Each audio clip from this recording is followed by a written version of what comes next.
Joan Abelló parlava sempre de tres mestres, el més important dels quals fou el pintor i col·leccionista Carles Pellicer.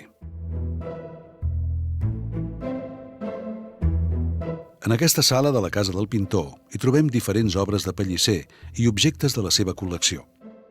Es tracta d'una habitació atapeïda que recrea l'ambient artístic i cultural vuitcentista que es respirava a Can Pellicer. Nascut a Barcelona el 1865 i fill d'una família benestant, Carles Pellicer i Rubier es formà a la seva ciutat natal amb Antoni Caba i a París amb William Bouguereau. A la seva tornada es consolidà com a retratista de les famílies més importants de la burgesia barcelonina de l'època. Pellicer formava part dels cercles més selectes de l'alta societat i de la vida cultural de la Barcelona del tombant del segle XIX.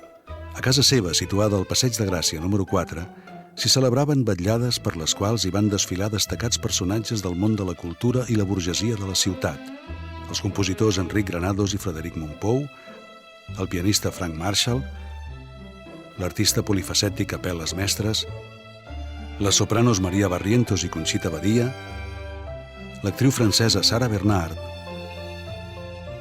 o les ballarines Tórtora Valencia i Anna Pavlova, entre molts d'altres.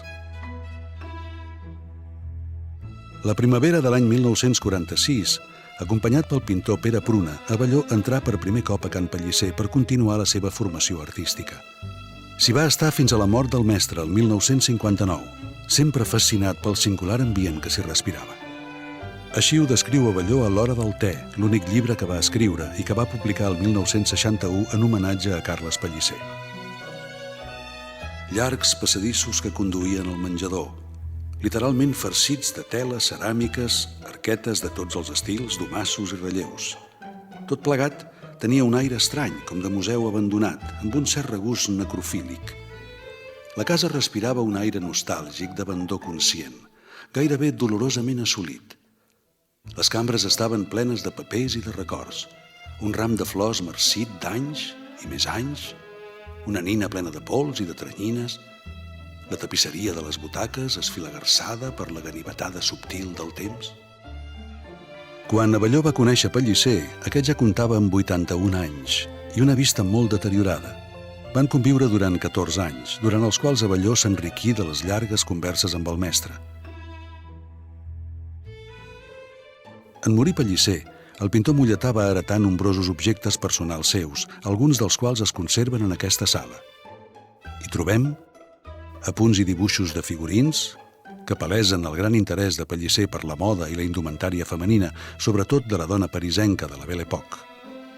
Dibuixos i petits olis de figures femenines que Pellicer utilitzava per l'evocació d'idees abstractes.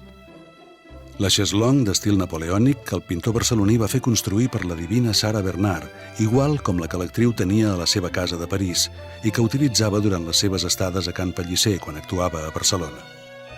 Una capa atribuïda també a Bernard, partitures d'Enric Granados i Frederic Mompou, el manuscrit del poema de Nadal de Salvat Papasseit, manuscrits d'Apel·les Mestres, programes de mà del Liceu, fotografies, cartells. Però sobretot, Abelló heretà de Pellicer l'esperit i els coneixements necessaris per fer una bona col·lecció d'art.